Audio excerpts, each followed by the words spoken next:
Exam channel पे आपको free of cost मिल जाती हैं। इसके अलावा आज हम कुछ 30 क्वेश्चंस करेंगे। 30 नंबर का ईवीएस आपका आता है। इस 30 में से 15 से 20 नंबर की एनसीईआरटी और नेक्स्ट 15 नंबर, कई बार 12 नंबर, बट हाँ 15 नंबर की एनसीईआरटी ऑलमोस्ट रहती है फिक्स। तो 15-15 का ये पेडागोजी 15 नंबर की और 15 नंबर का आपका ईवीएस, जो कि एनसीईआरटी फर्स्ट टू फिफ्थ भी नहीं कहेंगे, थर्ड टू फिफ्थ कहेंगे, क्योंकि फर्स्ट सेकंड में ईवीएस की कोई टेक्स्ट बुक होती नहीं है एनसीईआरटी की अगर हम बात करें। तो स्टार्ट करते हैं। सभी को गुड इवनिंग, नमस्कार, राम राम, सत श्री अकाल, अस्सलाम वालेकुम, what are you feel connected with. Start करेंगे, समझेंगे चीजों को। और मैं एकदम चंपू बनी हुई हूँ, बट आपको चंपू से क्या लेना देना, आपको तो पढ़ने से लेना देना है, जो कि हम मस्त पढ़ेंगे ही। ठीक, चलिए आ जाइए, स्टार्ट करते हैं। और जादू दिखाएंगे आज आपको। हम अपना जादू का पिटारा लेके आए हैं, ये हम बाद में बताएंगे। चलिए खैर, फर्स्ट क्वेश्चन देखिए मजे से। बहुत रिपीट होते हैं ईवीएस में क्वेश्चन, क्योंकि एनसीईआरटी में लिमिटेड चैप्टर्स हैं। आप कहाँ से बना दें, वो अलग बना दें दुनिया से, नहीं बनाएंगे। ठीक, तो फर्स्ट क्वेश्चन आपके सामने है। फर्स्ट पेड बैच में पेडागोजी कब स्टार्ट, मैथ एंड इंग्लिश हो जाएगी। आई थिंक उदय सर से बात हो गई है, तो वो हो जाएगी कर देंगे। तो स्टार्ट करते हैं। क्वेश्चन नंबर 1 आपके सामने, आप पोल भी आपके सामने है, पोल में जवाब देंगे। क्वेश्चन है, Kurukh is the spoken language of the people. मैं आपको एक एक क्वेश्चन बताऊंगी कितनी बार रिपीट हुआ है ना। कुडुक, इस पे पहले भी क्वेश्चन आ चुका है, एनसीईआरटी में हम पढ़ते भी हैं। कुडुक क्या है, लैंग्वेज है, भाषा है, कहाँ के लोगों की, याद कीजिए जरा, फटाफट से बताइए। अलग अलग जगहों की भाषाओं पे चर्चा हम पहले कर चुके हैं प्रीवियसली, बताइएगा, समझेंगे चीजों को। इससे पहले कि याद तू आए, हाँ ये फालतू फालतू बातें तो मैं इतनी बढ़िया कर लेती हूँ, ये 90s के गाने मेरे दिमाग से उतरे नहीं है। देखिएगा, अगर हम बात करें, ये अटक क्यों गया, अगर हम बात करें, है ना, लाइक शेयर आप करते रहिएगा, शेयर कर दीजिए उन लोग साथ जो तैयारी कर रहे हैं। कुडुक की अगर हम बात करें तो कुडुक है झारखंड की भाषा, ना तो ये असम की भाषा है, ना अरुणाचल, ना मिजोरम, ये है क्या, झारखंड की भाषा है। झारखंड में रहने वाले लोग कुडुक भाषा बोलते हैं, ये हमने एनसीईआरटी में पढ़ा हुआ है। इंपॉर्टेंट क्वेश्चन है, भाषा पे एक ना एक क्वेश्चन आता ही है। कभी मिजोरम के डांस पे क्वेश्चन आ जाएगा, चिराओ जो डांस है वहां का, है ना, उस पर कई बार क्वेश्चन आ चुका है। अब क्वेश्चन नंबर 2 आपके सामने है, देखेंगे। Your house is located at x, ये फेवरेट क्वेश्चन है, ये सीटेट का मन पसंद। वैसे तो ये रीजनिंग के क्वेश्चन होते हैं जब आप D2+2 वगैरह की तैयारी करते हैं, बट ये सीटेट का आजकल मन पसंद ईवीएस में क्वेश्चन बन गया है कि आपका घर है एक्स पर और आपको जाना है वाई, क्योंकि वाई तो दूर ही मिलेगा। ठीक, तो घर कहाँ है, एक्स, घर है एक्स पर स्थित। ठीक, और your house is located at x, तो पॉइंट एक्स है जहां पर आपका घर लोकेटेड है, निवास है आपका। ठीक, and your school is located, school कहाँ है सरकार, वाई लोकेशन पे। दोनों ऑपोजिट हैं, although your school is just opposite, but you can not go straight, मतलब ऐसे हैं तो आप ऐसे नहीं जा सकते, आपको पूरी दुनिया घूम के जाना पड़ेगा, है ना, 7 समुद्र पार करके जाना पड़ेगा स्कूल। तो देखेंगे कैसे कैसे जाएंगे, क्योंकि इनको भेजना नहीं है ना, फिर आपकी रीजनिंग कैसे चेक करेंगे, अगर सीधा स्कूल भेज दिया तो मजा कहाँ आएगा, है ना। तो your school is just opposite but you can not go straight because of the busy highway, highway है बीच में। So you first go 100 meter due north. तो आप मान लीजिए खुद को यहाँ एक्स पे खड़े हुए हैं और आप अब क्या जाएंगे, अब ऑपोजिट तो जा नहीं सकते, ऑपोजिट इधर भी हो सकता है और इधर भी हो सकता है, तो आप जाएंगे नॉर्थ में। नॉर्थ हमें पता है ऊपर होता है, बेसिक दिशाओं का ज्ञान हमें है।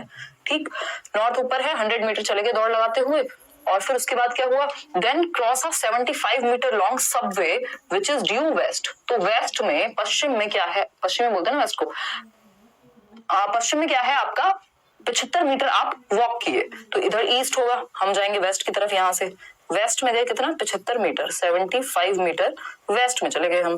ठीक, फिर अब क्या करें, finally reach your school at Y which is 100 meter due south. अब यहां से आप 100 मीटर गए साउथ में, साउथ मतलब नीचे ही जाएंगे। ठीक, तो आप पहुंच गए वाई पे 100 मीटर, क्योंकि 100 मीटर ही यहां गए थे, 100 मीटर ही यहां गए थे।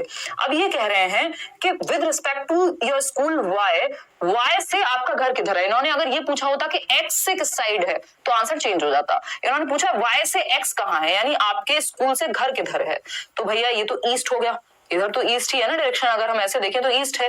कितने मीटर होगा, ये 75 मीटर का गैप है बीच में, तो 75 मीटर ड्यू ईस्ट। ठीक है ना, बिल्कुल क्लियर है, कोई दिक्कत, कोई परेशानी, कोई दर्द, कोई समस्या, कहीं कोई दर्द हो क्या। कोई कह रहा है आप मैथ्स और रीजनिंग पढ़ाओ, जमाने हो गया मैथ्स मुझे पढ़े हुए, अब तो ऐसी बातें करो ही मत, ये थोड़ा बहुत काम चल जाता है, इतना आता है या चल जाता है, कुछ भी कह लो। C option is the right answer. 75 metre due east, यानी पूर्व की तरफ आपको जाना है 75 मीटर। ये बेसिक ज्ञान हमारे दिमाग में होना चाहिए कि ये नॉर्थ होता है जिसको हम उत्तर कहते हैं, साउथ जिसको हम दक्षिण कहते हैं, ईस्ट यानी पूर्व और वेस्ट यानी पश्चिम। ठीक है, कोई दिक्कत परेशानी? चलिए, और ये इसके बीच में नॉर्थ ईस्ट फिर साउथ ईस्ट, ये सब छोड़ देते हैं, आगे बढ़ जाते हैं इसी बात पे।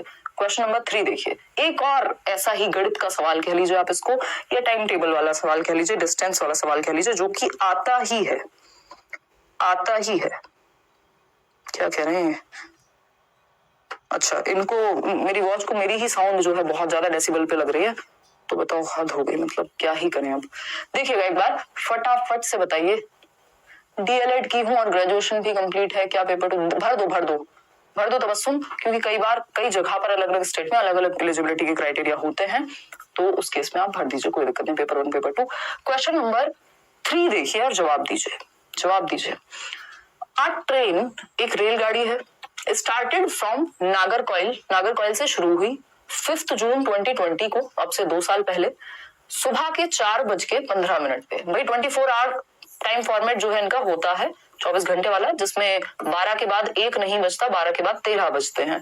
ठीक, तो ये जो बात है हमारी सुबह के 4 बजे, भाई सिंपल है ना, 24 आवर फॉर्मेट में 4:15 लिखा है, नहीं सुबह के 4 होंगे, तो सुबह के 4 बजे गाड़ी चलती है एंड रीच्ड गांधीधाम, जो कि गुजरात में है, हमने पढ़ा हुआ है एनसीईआरटी में। तो गांधीधाम पहुंचती है कब? 7 जून को, यानी 2 दिन बाद। कब? सुबह के 3:15 बजे, यानी कि वो पूरा राउंड फिगर नहीं हुआ, तो 5 जून से चली 6 जून तक, सुबह 4:15 बजे तक, 24 घंटे हो गए। 6 जून से 7 तक चली, सुबह 4:15 की जगह 3:15 तक गई, तो 48 घंटे में 1 घंटा कम है, बस 47 घंटे चली गाड़ी आपकी। और कितने डिस्टेंस कितना कवर किया? 2640 किलोमीटर। तो टीडीएस से हम याद करके रखते हैं, और वो टीडीएस क्या है? Time is equal to distance upon speed. ठीक, तो अगर हम बात करते, उल्टा कर दिया शायद मैंने, टाइम को नीचे रखेंगे, डीटीएस होता है जो भी है, तो हमारे पास डिस्टेंस क्या है? 2640 और घंटे लगे हैं हमारे 47, इतना हमें पता है। तो ये डिस्टेंस हो गया और ये टाइम हो गया। एसडीटी होता था जिसको हम याद करते थे, तो स्पीड हमें पता लग जाएगी कितनी रही होगी। ठीक है, एसडीटी, टीडीएस नहीं एसडीटी। तो अगर हम बात करें स्पीड निकालेंगे, यहां हम देख रहे हैं सब में 5 है, यानी अगर हमें 47 का टेबल नहीं आता होगा, ऐसा मैं मान ही लेती हूँ क्योंकि मुझे भी नहीं आता, बट मेरे में इतना कॉमन सेंस है कि हमें पता होगा कि भैया 5 जा ही होगा, ये है ना, पंजे ही होगा। तो 47 पंजे अगर हम करेंगे तो 234 और समथिंग निकल करके आ जाएगा, और फिर उसके बाद हम इन में से जो मन करे आपका। बट जब आप 47 5 जा करेंगे तो 234 और समथिंग आएगा, उसके बाद ये 290 बच जाएगा जब कट करेंगे, यानी 29 बचेगा। और 290 का मतलब है कि हमें 6 पे ही जाना पड़ेगा, 4 पे नहीं जा सकते, 2 पे नहीं जा सकते, क्योंकि 47 पंजे में हमने क्या किया था? 234 लगे थे, तो हमें उससे ज्यादा ही चाहिए। तो ये कॉमन सेंस है कि 6 ही आएगा इसके बाद। तो ये 56 पॉइंट समथिंग आ रहा था, मैंने कैलकुलेट करके देखा था जब, तो आंसर हो गया आपका सी ऑप्शन। ये तो बेसिक गणित है, बेसिक। ठीक, आगे बढ़ेंगे क्वेश्चन नंबर 4 पर। अब इस तरह का कोई और सवाल मेरे ख्याल में नहीं है, ये सेट जब मैं देख रही थी। बताइएगा एक बार, क्वेश्चन नंबर है 4, मजेदार questions. The best period for the people of Bihar, Bihar के लोगों के लिए मस्त मौसम कब होता है मधुमक्खी पालन का, बी कीपिंग का? बताइएगा। ये भी आपकी एनसीईआरटी में गिवन है और ये क्वेश्चन मल्टीपल टाइम्स पूछा जा चुका है, हम कह सकते हैं मोस्ट इंपॉर्टेंट है। लगभग हर बार, या पता नहीं कितनी बार, जब से मैंने सीटेट देना शुरू किया था बचपन में, 2014-15 की बात है, 14 में फर्स्ट ईयर में दे दिया था, हाँ, तब से आज तक ये क्वेश्चन पूछा जाता रहा है, टाइम एंड अगेन। ठीक है जी, कोई दिक्कत हो तो बता दीजिए, नहीं हो तो भी बता सकते हैं आप, बट अभी तो आपको जवाब देना पड़ेगा। 2018 में कंप्लीट हुआ है, क्या कंप्लीट हुआ है? ग्रेजुएशन। डीएलएड 2017-19 का सेशन है, मेरी 6 to 8 वाला पेपर दे सकती हूँ, मतलब आपने बीच में ही शुरू कर दिया था मैडम, तो इस केस में आपके साथ पंगा हो सकता है अफरोजा, है ना, क्योंकि बट अब तो डिग्री डिप्लोमा एक साथ अलाउड है, भर दो यार, भरने में क्या जा रहा है। पहले से गारंटी तो अभी कोई नहीं दे सकता, बट हाँ, आपको एक साथ नहीं करने चाहिए थे, ऐसा कई लोग करते हैं। हम लोग 12,000 लोग जुड़ चुके हैं और लाइक किया है सिर्फ 4,000, 3.9 के लोगों ने, तो ये बहुत ही नाइंसाफी है। मेरे आंसू आ गए ये देख के। एससी कैंडिडेट्स के लिए ग्रेजुएशन में 5% रिलैक्सेशन है क्या? मैंने बीएड किया है, हाँ होगा। और देख लो एक बार, चलो आगे बढ़ते हैं, इतनी बात है। आगे बढ़ेंगे, बहुत सारी बातें हम कर चुके हैं, अब और बातें नहीं करेंगे। तो इसका सिंपल आंसर है अक्टूबर टू दिसंबर। ये आपकी एनसीईआरटी में लिखा हुआ है, मैं अपनी मर्जी से बना करके नहीं बता रही हूँ। ठीक, तो एनसीईआरटी की समरी अगर आपने चैनल पे नहीं देखी है लेट्स लर्न पे तो देख लीजिए, अदरवाइज मैं कुछ बड़े बड़े सेशन लगा करके 1-2 दिन बाद से आपकी एनसीईआरटी ईवीएस की हिंदी पेडागोजी, इंग्लिश पेडागोजी एक 2 सेशन में निपटा देंगे सब। ठीक, तो अक्टूबर टू दिसंबर है इसका सही समय, B option is the right answer. देख लीजिए आपने कितने % लोगों ने सही उत्तर दिया। एक बहुत ही प्यारा आंसर जिसके लिए हम ये डब्बा लेकर के आए थे, I mean packet, cover, whatever you want to call it. ठीक, पाउच है ना। क्वेश्चन नंबर 5 देखिए, Velcro is used to stick together many things. Who among the following got inspiration from nature to make Velcro? यानी कि Velcro का उपयोग बहुत सी चीजों को एक दूसरे के साथ चिपकाने में किया जाता है। निम्नलिखित में से किसने प्रकृति से प्रेरणा लेकर वेल्क्रो को बनाया? आपको याद होगा एक चैप्टर है एनसीईआरटी में जिसमें बात क्या होती है, जिसमें बात ये होती है कि आप कुछ तो एक जगह से दूसरी जगह चिपक के फर के थ्रू जानवरों के, इस तरह की एक स्टोरी है ना। तो वो उससे आइडिया आया एक व्यक्ति को जिनका नाम जॉर्ज मेस्टल था। आंसर मिल गया होगा आपको अब तक। तो जॉर्ज मेस्टल को आइडिया आया, उन्होंने उनको स्टिक करके एक ऐसी चीज बनाने का प्रयास किया जिसको हम बेल्ट्स में, जो हम सैंडल्स बोलते थे जिनको आजकल हम और कुछ भी बोलने लग गए थे, और इस तरह के चीजों में चीजों को आपस में चिपकाने के लिए वेल्क्रो का यूज करते हैं। ये वेल्क्रो है, आवाज करता है बहुत इरिटेटिंग, है ना, चिपक जाता है एक दूसरे से। तो ये है वेल्क्रो, आपका देख पा रहे होंगे आप, नहीं देख पा रहे हैं तो देख लीजिए, इससे ज्यादा पास हम आकर के नहीं दिखा पाएंगे। खैर छोड़ दीजिए इस बात को, ये माइक रखने के लिए है तो माइक इसमें से गिरता नहीं है। क्यों? क्योंकि जॉर्ज मेस्ट्रल की बदौलत हमें क्या मिल गया था? वेल्क्रो मिल गया था, तो हमने इसको ऐसे चिपका दिया। ठीक, आप अपने टूटे हुए दिल को नहीं चिपका पाएंगे, ये बहुत ही विडंबना है, वेल्क्रो वहां यूज नहीं हो पाएगा। देखिएगा, अगर हम बात करें तो ये जॉर्ज मेस्ट्रल का जवाब होगा इसका सही आंसर। एनसीईआरटी में इन पे स्टोरी है कि कैसे इन्होंने देखा नेचर में जो कुछ बीज हैं वो स्टिक कर जाते हैं, इस तरह की एक स्टोरी है। ये जॉर्ज मेंडल जो है वो मटर वाले हैं, है ना, फादर ऑफ हेरिडिटी कहते हैं इनको। रोनाल्ड रॉस वो मच्छर वाले व्यक्ति हैं जिन्होंने मलेरिया के बारे में पता लगाया था। एनसीईआरटी में कहानी है इनकी। इजाक एसिमोव पे हमारा कोई फोकस नहीं है। ठीक है, आगे बढ़ेंगे। जॉर्ज मेस्ट्रल, चलिए C option was the right answer. Velcro याद रखिएगा, क्वेश्चन इस पे दोबारा पूछा, इससे पहले भी आ चुका है आई थिंक। क्वेश्चन नंबर 6 है, which one of the following is a union territory of India? हमें पता है जब से मैप पे 1 से 2 क्वेश्चन मिनिमम आते हैं, आज से नहीं जमानों से आते हैं मैप, और एक आपका डायरेक्शन का क्वेश्चन, और एक आपका मैपिंग स्किल से रिलेटेड आता है वो भी। ठीक, तो ये मैप वाला क्वेश्चन आता ही आता है कि इंडिया में कितने स्टेट हैं, कहाँ कौन सी डायरेक्शन की बात पूछेगा कि अच्छा ये नॉर्थ में है, साउथ में है, नेबरिंग स्टेट्स कौन से हैं। तो मैप अपने घर में लगा लीजिए, दिल में लगा लीजिए, सामने स्क्रीन पे लगा लीजिए, फोन पे लगा लीजिए, ताकि मैप में दिखता रहे कि जम्मू एंड कश्मीर के बराबर में ये है, पंजाब यहाँ है, उत्तराखंड यहाँ है, तो थोड़ा सा आइडिया रहेगा। तो अगर हम बात करें तो भारत में कौन सा भारत का संघ या केंद्र शासित प्रदेश है, बताइएगा। आज लाइव देख रही हूँ बहुत टाइम के बाद, बेबी हुआ है तब से टाइम नहीं मिला। आकांक्षा आप बहुत बढ़िया करोगे जीवन में, मुझे याद हुआ आप पहले बहुत कमेंट करते थे, ठीक है ना, बहुत अच्छा करोगे। होपफुली आपका जो बच्चा है वो हेल्दी हो, देखिएगा, और आपसे इंस्पायर्ड रहेगा ही क्योंकि आप इतनी मेहनती हैं। देखिए, अगर हम बात कर रहे हैं यूटी की, तो इनमें से कौन सा केंद्र शासित प्रदेश है? अरुणाचल प्रदेश जी नहीं, मणिपुर नहीं, मेघालय नहीं, ये सब स्टेट्स हैं। यूटी जो है वो जम्मू एंड कश्मीर है, पहले नहीं हुआ करता था, अभी जब ये बाइफर्केशन और ये सारी चीजें हुई तब जाकर के जम्मू एंड कश्मीर और लद्दाख ये यूटी बन गए, ठीक है ना। तो उस केस में ये हमें याद रखना है कि भारत में 28 प्रदेश हैं, 28 स्टेट्स एंड 8 यूनियन टेरिटरीज, ठीक, जहां पे स्टेट और सेंट्रल गवर्नमेंट दोनों ही काम करती हैं। तो 8 यूटीज हैं, 28 स्टेट्स हैं, जिसमें लेह हुआ या लद्दाख हुआ, जम्मू एंड कश्मीर हुआ, दिल्ली है, चंडीगढ़ है, दमन एंड दीव, नागर हवेली जो भी है वो सब है। ठीक, चलिए खैर आगे बढ़ते हैं। तो ये आंसर इसमें डी ऑप्शन था, क्योंकि ये जो चेंजेस हुए हैं उसके बाद से इस तरह के क्वेश्चन इन्होंने और पूछे हैं ताकि आप कंफ्यूज हो। क्वेश्चन नंबर 7 देखिएगा, क्वेश्चन नंबर 7 देखिएगा, क्या कहता है, which one of the following states of our country has mines of aluminium? देखिए, एल्यूमिनियम को बहुत प्यार करते हैं कौन? सीटेट वाले या सीबीएसई वाले। तो ये एल्यूमिनियम पे हर बार एक क्वेश्चन डाल देते हैं, कभी कि ये एल्यूमिनियम किसका मिक्सचर है। हाँ, दादर नगर हवेली, बिल्कुल। तो अगर हम बात करें कि ये किसका मिक्सचर है, कौन सा किस धातु से मिलकर बना है, एल्यूमिनियम कहाँ पाया जाता है, ये out of the box question होता है, एनसीईआरटी में आपको रेयर ही मिल पाएगा। ठीक, तो इस केस में ये आपको थोड़ा अक्कड़ बक्कड़ बम्बे वो या फिर एल्यूमिनियम के बारे में सब कुछ पढ़ लीजिए, क्योंकि कई बार क्वेश्चन पूछा है। ठीक, तो एल्यूमिनियम कहाँ मिलेगा, माइंस कहाँ पे मिलेंगी, असम, बिहार, वेस्ट बंगाल, जी नहीं, उड़ीसा।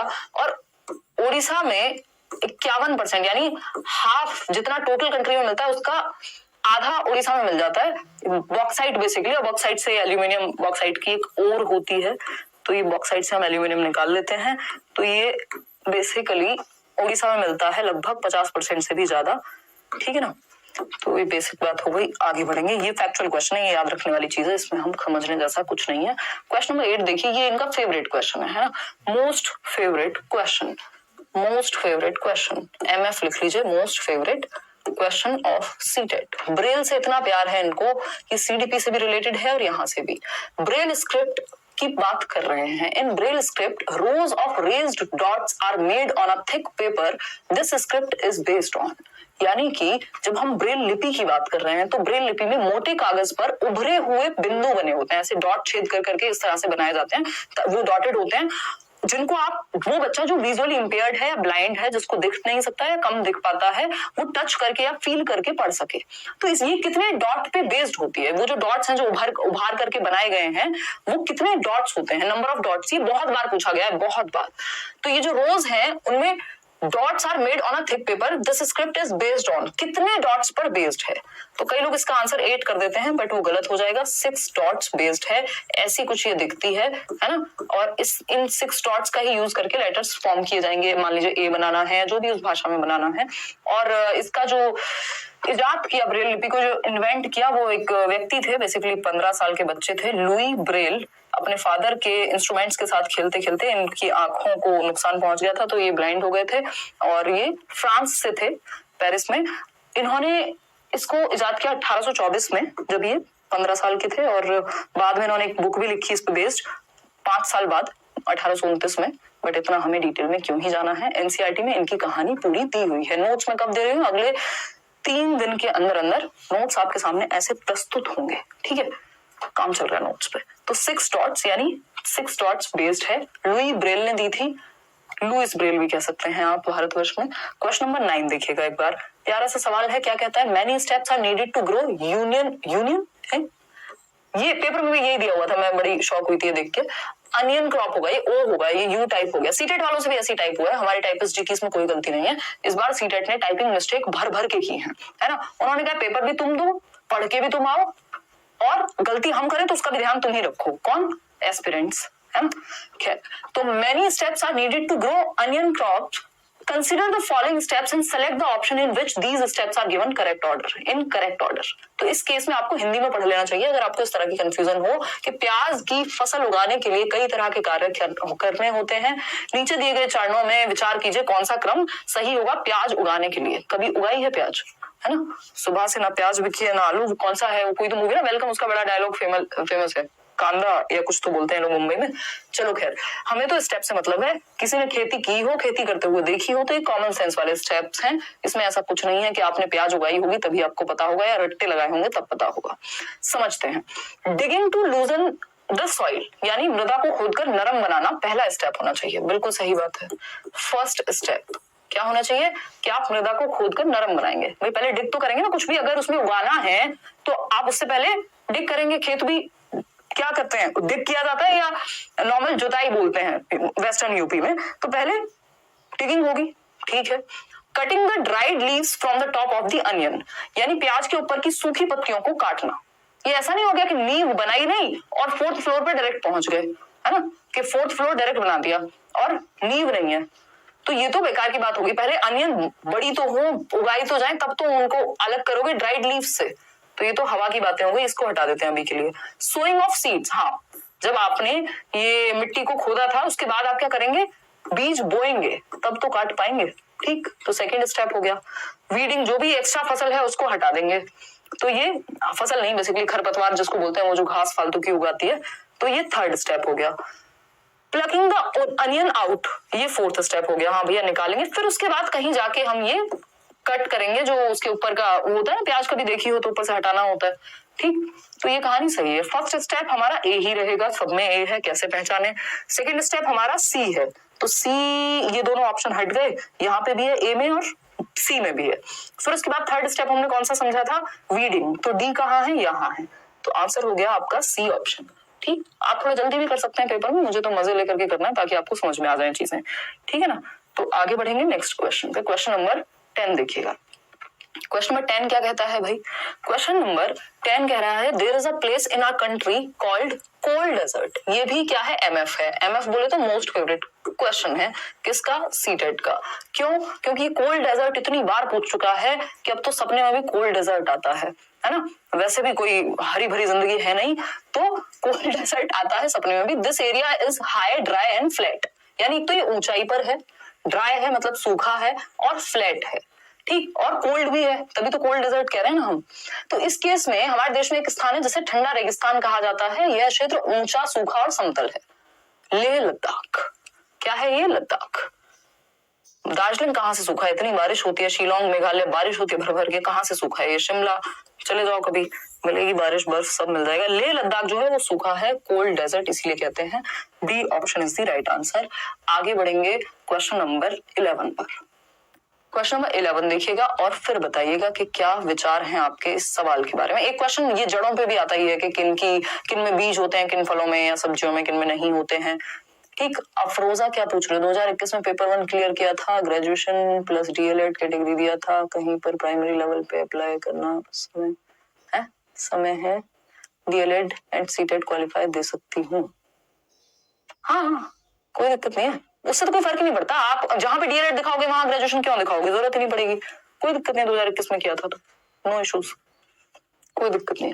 ऐसा लगता है आप लोग काश मेरे सामने होते। कई बार पढ़ के मुझे ही अपनी मर्जी से सेंस बनाना पड़ता है क्या कैसे लिखा है, इतने खतरनाक तरीके से लिखते हो कई बार। तो बताओ फटाफट से, जल्दी बताइएगा, इससे पहले कि आप गलत जवाब दें मैं इधर आ जाती हूँ। अगर हम बात करें क्वेश्चन नंबर 11 की, तो फ्रॉम द फॉलोइंग फ्रूट्स, कुछ फल दिए हैं, एंड वेजिटेबल्स, कुछ सब्जियां दिए हैं, select those which have seeds inside, उनको सेलेक्ट करना है जिनमें बीज पाए जाते हैं। कॉमन सेंस का क्वेश्चन है ना। एनवायरमेंट में आसपास फल सब्जियां ये सब तो देखी ही होंगी, है ना, या नहीं। तो बिटर गर्ड, उसके अलावा ककम्बर, फिर चीकू, लेडी फिंगर, अनियन, पियर और पोटैटो और टोमेटो। अच्छा जी, ठीक है। इनमें से किस किस में बीज पाए जाते हैं? अनियन में तो बीज नहीं पाए जाते मेरी नजर में, ज्यादा मुझे एक्सपीरियंस तो नहीं है खाना या सब्जी बनाने का, बट इतना मैं कह सकती हूँ। चीकू में भी पाए जाते हैं, खाते समय आते हैं। पोटैटो में भी कौन से बीज होते हैं, हमने तो नहीं देखे आज तक, ठीक। इसमें पेयर में पाए जाएंगे, नाशपाती में मिलेंगे, खीरा, करेला, चीकू, भिंडी। ऐसा लग रहा है हम सब्जी मंडी आ गए हों। तो यहाँ पे अगर हम आलू को हटा दें और प्याज को हटा दें तो सब में बीज मिल जाएंगे। तो जहां पे भी आलू और प्याज है उसको हम हटा देंगे। अनियन, ये ऑप्शन गलत हो जाएगा। कहीं प्याज दिख रही हो किसी को, आलू दिख रहा हो, ये पोटैटो है तो ये ऑप्शन भी हट गया। बिटर गार्ड, ककम्बर, चीकू, लेडी फिंगर, पेयर और टोमेटो सही लग रहा है। यहाँ पे पोटैटो है, पोटैटो और अनियन जहां भी होगा वो ऑप्शन हम हटा देंगे क्योंकि उनमें बीज नहीं पाए जाते। तो C option is the only right answer. तो ये तरीका है कि हम एलिमिनेट करके बहुत सारे आंसर्स तक पहुंच सकते हैं, है ना। एलिमिनेट करके बहुत सारे आंसर्स तक पहुंच सकते हैं कॉमन सेंस का इस्तेमाल करके। C option is the right answer. आगे बढ़ेंगे नेक्स्ट क्वेश्चन पे। क्वेश्चन नंबर है हमारा 12। कोई कह रहा है 9 का ए होगा, हमने क्या बताया, हमने ई बताया, सही तो बताया, ए ही तो बताया था सरकार, या नहीं? स्टेप में गड़बड़ कर दी थी क्या? डिगिंग, हाँ ठीक है, तो ए ही बताया था ना इसमें, ACDEB। हाँ, डिगिंग, सोइंग, प्लकिंग। अच्छा ओके, प्लग करके उसके बाद ये करेंगे ना, ठीक है, ए कर लेना यार इसको, ठीक है। इससे पहले कि आप लोग नाराज हो जाएं तो इसको आप ए कर लीजिएगा, है ना। चलिए आगे बढ़े, या हो सकता है किसी ने गलत लिख दिया, वो अपनी मर्जी से कह रहा हो। क्वेश्चन नंबर 11 हो गया हमारा, 12 पे चलेंगे।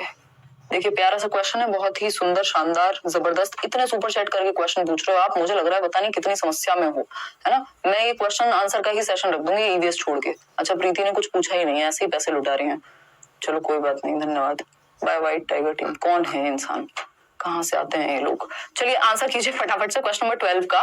विच one of the following animals look like a bear यानी एक भालू की तरह नजर आता है बट भालू नहीं है, समझिएगा, भालू नहीं है, ठीक है, गंगाधर शक्तिमान यहाँ नहीं है। This animal spend 17 hours a day, 17 घंटे सोते हैं भाई साहब 24 घंटे में से, देख रहे हो जिंदगी, मजे हैं। While hanging upside down on a tree branch and eats the leaves of the same tree, upside down यानी उल्टे सोते हैं, है ना, स्वैग है, तो उल्टे सोते हैं, भालू जैसे दिखते हैं, भालू है नहीं, 17 घंटे सोते हैं 24 घंटे में से, जिस ब्रांच पे हम सोते हैं उसी की ब्रांच खा जाते हैं, जिस ट्री पे सोते हैं। याद आ रही है कुछ कहानी, एनसीईआरटी में बहुत बार पढ़ी है, बहुत बार पूछा जा चुका है इस पे क्वेश्चन, ये भी एमएफ की कैटेगरी में आएगा, यानी मोस्ट फेवरेट, ठीक। And eats the leaves of the same tree, ठीक है। The average life of this animal, भैया 40 साल जी रहे हैं, थोड़ा बहुत भी नहीं, और लगभग मुझे याद आ रहा है कि 5 साल तक एक पेड़ पे रहते हैं, तो कुछ 8 पेड़ में जिंदगी निकल जाती है। आप सोचते हैं दुनिया घूमेंगे आप, हैं, तो ये स्लॉथ है, इनका नाम क्या है, स्लॉथ है, पांडा नहीं है, ये स्लॉथ है, ठीक, स्लॉथ कह लीजिए आप इनको, ना ये चिंपैंजी है, ना ये लंगूर है, ना ये पांडा है, ये है स्लॉथ भाई साहब। तो सिंपल सी बात, डी ऑप्शन सही उत्तर है। आगे बढ़ेंगे क्वेश्चन नंबर 13 पर, ये सब एनसीईआरटी के क्वेश्चंस हैं। 13 देखिएगा एक बार, इसमें मैच मेकिंग करनी है, मैच मेकिंग वो वाली नहीं, कॉलम 1 से कॉलम 2 की मैच मेकिंग करनी है, 2 लोगों की नहीं, ठीक। Match the locations in column 1, एक तरफ दी हुई है लोकेशंस और दूसरी तरफ दिए हुए हैं क्या, हाउसेस, तो ये किस लोकेशन पे कैसे घर मिलते हैं वो आपको पहचानना है। एनसीईआरटी में ये सारी कहानियां गिवन है, अगर आप भूल गए हैं तो हम जल्दी ही एक सेशन रखेंगे जिसमें सारी एनसीईआरटी निपटा लेंगे, 2 घंटे 4 घंटे 6 घंटे या 100 घंटे, समय की हमारे पास कोई कमी नहीं है ना, अभी हमारे पास जीवन बाकी है, ऐसा हम मान के चल रहे हैं, ठीक। चलिएगा, बताइएगा आंसर। 18,000 लोग हम लोग जुड़े हुए हैं और लाइक कितने लोगों ने किया, 9,000 लोगों ने। क्या 50% लोग ऐसे ही मजे करने आते हैं क्या, कोई कहेगा हाँ आते हैं, आपसे मतलब है, मुझे पता नहीं क्या हो जाता है रात तक आते आते। चलो एक बार आंसर, ये अटक के क्यों चल रहा है भाई, अटक के क्यों चल रहा है, आंसर करो फटाफट से, वो भी पोल में, देखो कितने % लोग सही उत्तर दे रहे हैं, पता नहीं कितने % लोग दे रहे हैं, मुझे खुद नहीं पता, लॉगिन ही नहीं किया, नया फोन है, लॉगिन नहीं किया। चलिए खैर कोई बात नहीं, आगे बढ़ते हैं। अगर हम बात करें क्वेश्चन नंबर 13 की, तो असम में घर कैसे होते हैं, याद कीजिए, मेरी प्यारी प्यारी मेमोरी स्मृति ये कह रही है कि असम के घर 3.5 मीटर ऊंचे बनते हैं जमीन से, यानी कुछ 11 फीट ऊंचे बनते हैं, क्योंकि वहां बारिश बहुत होती है। बच्चे, जो पहला ही चैप्टर है आपका going to school NCERT 3rd class का, तो वहां पे बच्चे जो है वो बैम्बू के ब्रिज से और पता नहीं कैसे कैसे जाते हैं, क्योंकि बारिश बहुत होती है। तो असम के घर तो ऊंचाई पे बने होंगे, कहीं elevated houses made on bamboo pillars, बिल्कुल सही बात है, यानी मिट्टी के घर कंटीली झाड़ियों से बनी छत होती है, ठीक है। कौन सी भाषा है ये, हाँ, ठीक है, सेकंड ऑप्शन है, 3rd है भैया, बांस के खम्भों पर बने ऊंचे घर, ये बात सही है, जमीन से उठे हुए होते हैं, 3.5 मीटर की ऊंचाई होती है, ठीक है। ये भी बहुत फेवरेट है, इसको भी आप एमएफ की कैटेगरी में डाल सकते हैं, मोस्ट फेवरेट क्वेश्चन है सीटेट का, बहुत बार स्कूल से क्वेश्चन आता ही है, कैसे जाना है, कैसे पहुंचना है, और जगह से भी, मतलब लोकेशन से भी, कि कहाँ पे कैसे घर पाए जाते हैं, और स्कूल तो क्योंकि असम वाला चैप्टर पढ़ा था तो हम समझ जाएंगे।